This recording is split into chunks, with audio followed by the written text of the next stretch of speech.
इस प्रकार विद्यार्थी खंड के अंदर में और जब हॉस्टल का जो हमारा जो अनुभव रहे हैं, वो तो थोड़े बहुत तो मैंने आपको बताए हैं लास्ट टाइम, किस तरह से बाबा हर चीज के लिए, भगवान बाबा हॉस्टल में आने के लिए हमेशा तत्पर रहते थे। जी जी जी। और काफी समय जब भगवान बाबा आते थे तो मुझे कहा जाता था कि मैं अगवानी प्रोग्राम करूं। को कोऑर्डिनेट करूं और जी। इस तरह से मास्टर सेरेमनीज बन के हर चीज को वो करूं। जी। तो भगवान बाबा हमेशा हमेशा हमेशा बच्चों के साथ में रहने के लिए, बच्चों के साथ में बात करने के लिए, उन्हें शिक्षित करने के लिए, उनको सही दिशा निर्देश करने के लिए हमेशा तत्पर रहते, किसी भी कारण से, किसी भी कारण से। तो फिर वो इसलिए जो आपका आउट ऑफ बॉडी एक्सपीरियंस हुआ जी हाँ, प्रार्थना जी हाँ, करते जी हाँ, समय, जी हाँ, अभिषेक। कातर प्रार्थना कि भगवान हमको पीएचडी का सुअवसर मिले, हाँ, उस दिन आपको जो अनुभव हुआ अनुभव हुआ, उसके हाँ, कितने दिन बाद स्वामी ने श्योर किया कि हाँ हम आप लोग पीएचडी प्रोग्राम के लिए शामिल हाँ, हो गए, हाँ। चुन लिए उसके गए? बाद में ये कार्य चलता रहा।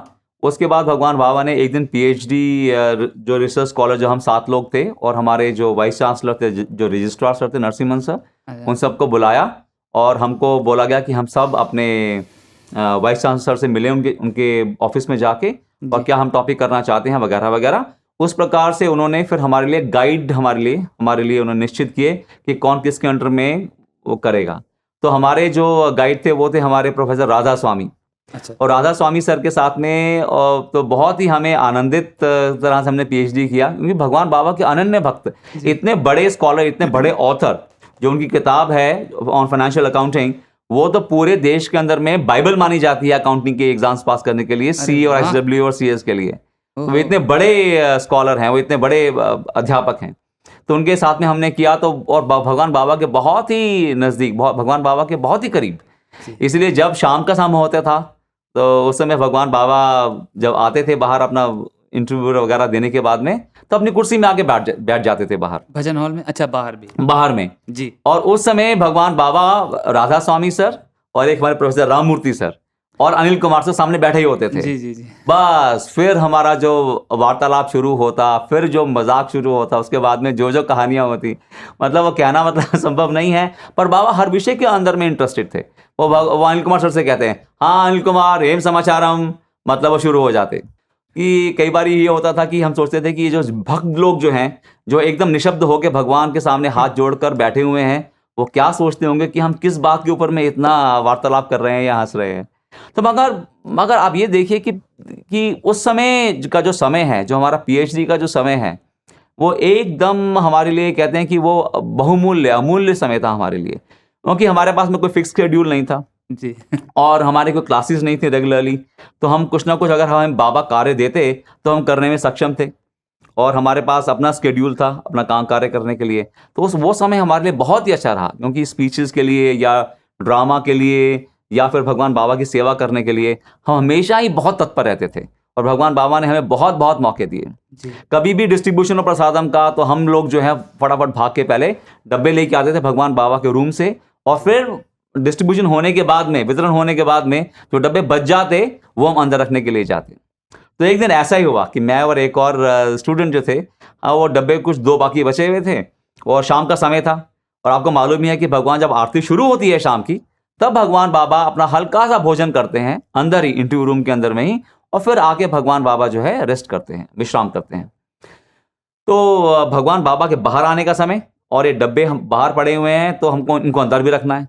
तो भगवान बाबा के इंटरव्यू रूम के बाद में एक स्टोर रूम टाइप से है, उसके बाद में एक कॉर्नर रूम कहते हैं, जी। वो कॉर्नर रूम से भगवान बाबा का डाइनिंग हॉल है। तो वो कॉर्नर रूम बहुत छोटा है, सिर्फ वहाँ प्रसाद के डब्बे ही रखे जाते हैं मोस्टली, और कुछ नहीं होता है वहाँ पे। तो एक दिन ऐसा हुआ कि वार्डन ने हमें बोला कि डब्बे जल्दी से जाके रख दो, वरना फिर भगवान बाबा चले जाएंगे तो फिर मुश्किल होगा। तो हम लोग डब्बा लेके जैसे ही अंदर घुसे और कॉर्नर रूम में गए, तो भगवान बाबा डाइनिंग हॉल से उस कॉर्नर रूम में आ गए। अच्छा। और वो कॉर्नर रूम जो है सिर्फ 3 बाय 3 फीट का है, जी। आप समझ लीजिए। अब मेरे आगे जो लड़का था थोड़ा मोटा था, थोड़ा सा क्या कहते हैं, खाए पिए घर का लग रहा था। तो वो डब्बा उसके हाथ में था और मैं उसके पीछे खड़ा हुआ था। जी। अब भगवान बाबा भी उस कमरे के अंदर में आ गए। अब हम पीछे जाएं तो वो हो सकता है, पर भगवान बाबा ने हमें कुछ कहा नहीं। भगवान बाबा भी उस कमरे के अंदर में एंटर हो गए। तो इस तरह भगवान बाबा ने हमें देखा कि अब क्या करना है, तुम बताओ। तो फिर भगवान हम तो वो लड़का हिला नहीं, फिर मैं भी नहीं हिला। भगवान बाबा हमारे बहुत नज़दीक थे। तो फिर भगवान बाबा ने जैसे ना मजाक करने के, जैसे एक बारहसिंगा होता है सींग के ना, तुमको तो देखता हूं मैं इस तरह से, तो फिर हम भी चुपचाप मुस्कुराते रहे। अब आधा मिनट करीब हो गया, और आधा मिनट बहुत मिनट होता है जी, कि भगवान जी। बाबा इतने नजदीक हैं आपके, और आप ये समझ नहीं पा रहे हो कि अब करना है या क्या करना है, जी, जी, जी। क्योंकि भगवान बाबा का सानिध्य भी चाहिए, जी। और भगवान बाबा की मतलब उनका मर्यादा के अकॉर्डिंगली हमें बिहेव भी करना है, जी। तो उनके आदेश का इंतजार कर रहे थे। तो फिर जैसे ही जो उस लड़के के डब्बे के बीच में और भगवान बाबा और दीवार के बीच में करीब 2-3 इंच का ही फासला होगा। ओहो! अगर हम पूरा दीवार की तरफ भी हो जाएं जी। तो सिर्फ 2-3 इंच का फासला ही होगा। तो हम कुछ सोच पाए इससे पहले ही भगवान बाबा 3 इंच में से निकल के चले गए। ओहो!